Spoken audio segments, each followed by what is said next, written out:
नमस्कार प्यारे विद्यार्थियों।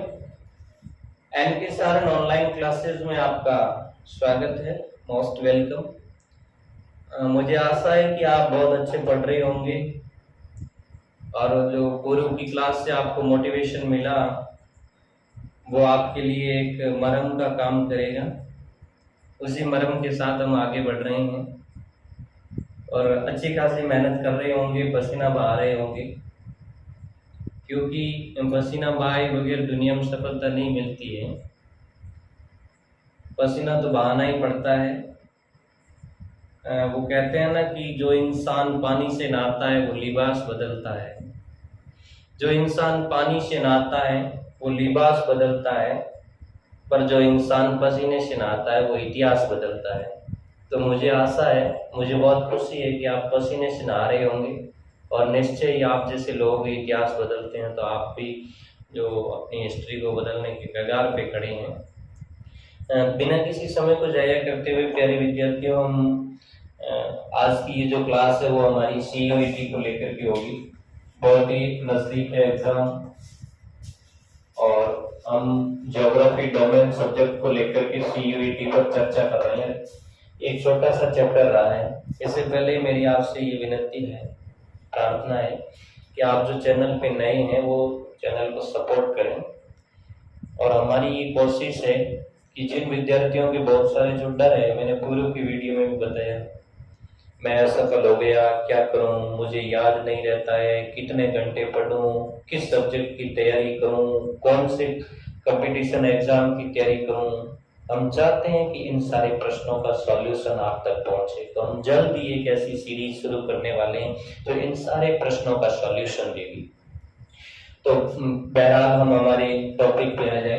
देखो, ह्यूमन ज्योग्राफी में हम ह्यूमन डेवलपमेंट पढ़ रहे थे, मानव विकास, और एक चैप्टर जो हमारा बाकी रह गया था मानव विकास का, वो था वैश्विक स्तर पर तुलनाएं, यानी मानव विकास की अंतरराष्ट्रीय तुलनाएं। तो कल तो हम रहे थे मानव विकास। आज हम विभिन्न देशों के मध्य अंतरराष्ट्रीय तुलनाओं को समझ लेंगे। अंतरराष्ट्रीय तुलना। इससे पहले एक बहुत ही इंपॉर्टेंट इंडेक्स पर हम चर्चा कर लें। देखो, सबसे पहले एक प्रश्न आएगा, या अपन उसको हम प्रश्न मान लें कि जो SDI स्कोर है 0 से लेकर के 1 तक, SDI स्कोर क्या रहता है, 0 से लेकर के 1 तक रहता है। तो ये 0 से लेकर के 1 तक का स्कोर है, इसको 4 भागों में बांटा जाता है। ये बहुत इंपॉर्टेंट है और यही से अपन इस आज के चैप्टर की शुरुआत करेंगे। तो आपको ये ध्यान रखना है कि SDI स्कोर है, इसको 4 भागों में बांटा जाता है। एक तो है अति उच्च और एक है उच्च, एक है मध्यम और एक है निम्न। सीधा सीधा प्रश्न पड़ेगा आपके कि अति उच्च में SDI स्कोर कितना आता है, उच्च में कितना आता है, मध्यम में कितना आता है और निम्न में कितना आता है। और 2020 की रिपोर्ट आपकी किताब में दी गई है। इतनी लेटेस्ट कोई नहीं पूछेगा, 2020 की रिपोर्ट दी गई है आपकी किताब में। तो 2020 की रिपोर्ट के अनुसार अति उच्च में कितने देश है, उच्च में, मध्यम में, निम्न में, ये सारे पूछे जा सकते हैं। तो अब जो अति उच्च सूचकांक है, आपको ध्यान रखना है कि SDI स्कोर यदि 0.80 से प्लस है, 80 या अधिक है, तो वो उच्च के अंदर आएंगे। एक तो ये सीधा सीधा प्रश्न है। उच्च के अंदर कौन आएंगे, आपको ध्यान रखना है 0.70 से लेकर के 0.799 ये आएगा। 0.799 यहाँ 00 कर सकते हैं। उसके बाद मध्यम में कौन आएगा, देखो अति उच्च वाला इंपॉर्टेंट है और निम्न वाला इंपॉर्टेंट है। मध्यम में कौन आएंगे, 0.550 0.550 से लेकर के 0.699 0.699 और 549 से नीचे वाले निम्न में आएंगे 0.549 से नीचे 9 ये 49 भी इसके अंदर आएगा और इससे नीचे वाले भी इसमें आएगा। ये डिजिट याद रखना, बहुत अच्छा प्रश्न, इसमें से कहीं से भी प्रश्न पूछा जा सकता है। अब ये कि 2020 की जो रिपोर्ट है उसमें इन चारों में कितनी कंट्री शामिल है, अब इनमें सब का नहीं पूछेंगे, इनमें अति उच्च का पूछ सकते हैं। तो अति उच्च के अंदर आपका 66 कंट्रीज है, ये आपको ध्यान रखना है, इसके ज्यादा प्रश्न बनने के चांसेस है।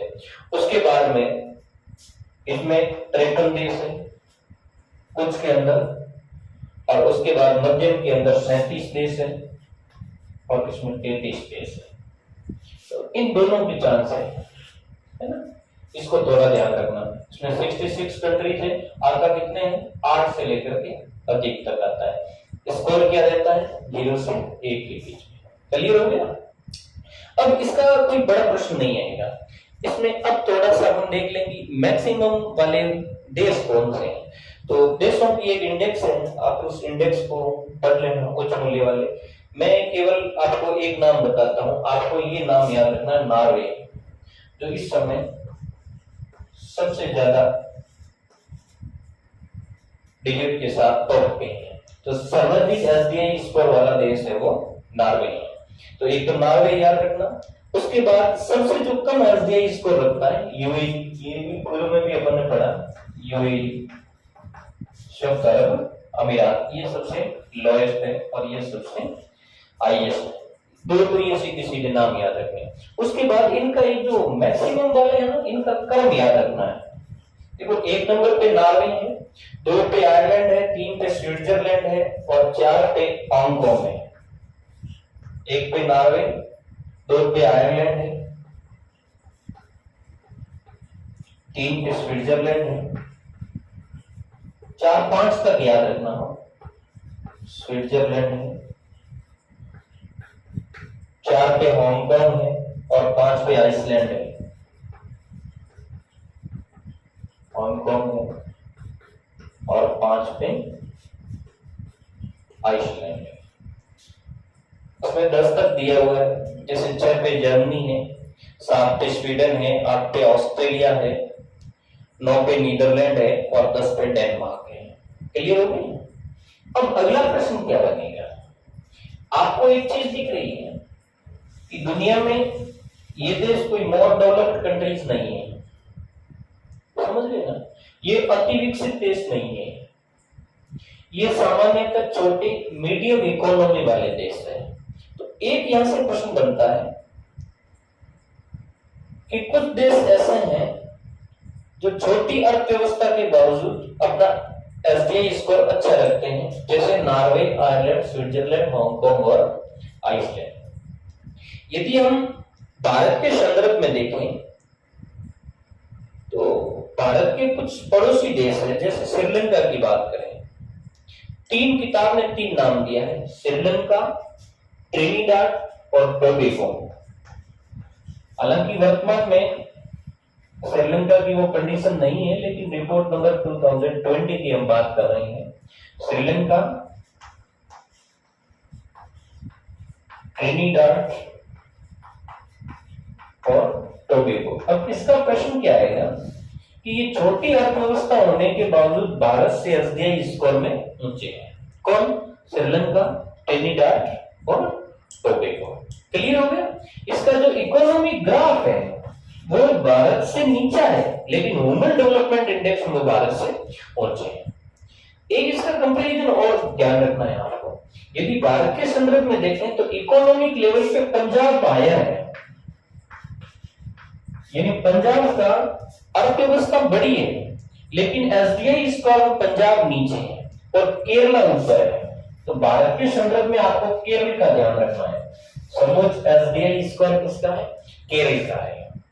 और आप अपनी बुक में जाकर के केरला का और दुनिया के जो टॉप मोस्ट देश है, जैसे नॉर्वे, आइसलैंड, 4-5 देश है, उसका एसडीआई स्कोर भी आप निकाल सकते हैं। अगला मैं आपको चीज बताना चाहूंगा, 2020 के अंदर जो भारत का लेवल है वो 131 पे है। इंडिया, ये भी आपको ध्यान रखना है, इंडिया 2020 के अंदर 131वें नंबर पे है। क्लियर? इससे पहले किताब में कंपैरिजन दिया है कि भारत का जो लेवल है एसडीआई का वो गिरा है। कैसे गिरा है कि इंडिया 2006 के अंदर 120वें स्थान पे था, सॉरी 26 में 126 पोजीशन पे था। 2006 के अंदर इंडिया 126वें पोजीशन पे था, जबकि 2020 के अंदर इंडिया की कंडीशन 131 हो गई है। तो ये भी एक प्रश्न इंपॉर्टेंट बन सकता है। अब थोड़ा अपन आगे वाले प्रश्न पे डिस्कस कर लें। एक इनका ध्यान रखना, जो अति उच्च सूचकांक रखते हैं उन देशों की विशेषता क्या है, और जो कमजोर या निम्न सूचकांक रखते हैं उन देशों की विशेषता क्या है।